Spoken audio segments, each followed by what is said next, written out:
नागपूरच्या संविधान चौकामध्ये आदिवासी गोंड गोवारी समाज संविधानिक हक्क संघर्ष कृती समितीच्या वतीने आंदोलन करण्यात येत आहे। गोंड गोवारी समाजातील एसटी प्रवर्गामध्ये जमातीला समाविष्ट करण्यात यावं आणि इतर मागण्यांसाठी हे आंदोलन केले जात आहे। गेल्या 7 दिवसांपासून संविधान चौकात किशोर चौधरी, सचिन चाचणे, चंदन कोहरे यांच्याकडून बेमुदत आमरण उपोषणाला सुरुवात करण्यात आलेली आहे आणि याचा आढावा घेतला आमचे प्रतिनिधी ज्ञानेश्वर पवार यांनी। पाहूया।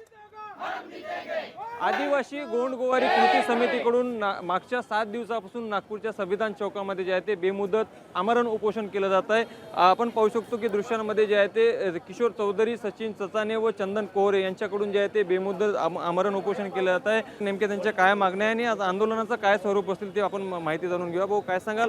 आज यशवंत स्टेडियमचे विभागीय आयुक्त कार्यालयावर आपला मोर्चा धडकणार आहे, काय सांगाल? आज या इथून विभागीय आयुक्त कार्यालयावर आमच्या बांधवांचा हा लाखोच्या संख्येने मोर्चा जाणार आहे।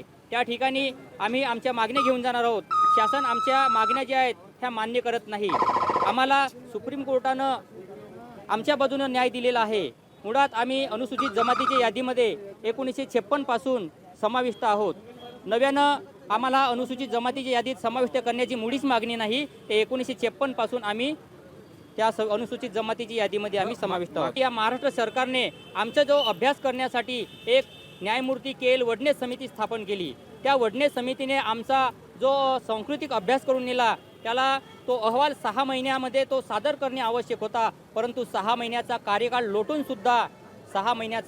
लोटून सुद्धा आमचा अहवाल आमच्या या बांधवांना, आमच्या या समितीला सादर केलेला नाही आणि परत त्या 6 महिने होऊन सुद्धा 2 महिन्याची मुदतवाढ आणखी आम्हाला त्या वडनेर समितीने दिलेली होती।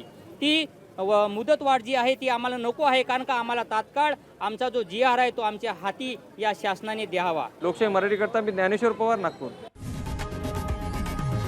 लोकशाही मराठी ऐका, पहा, जागरूक रहा।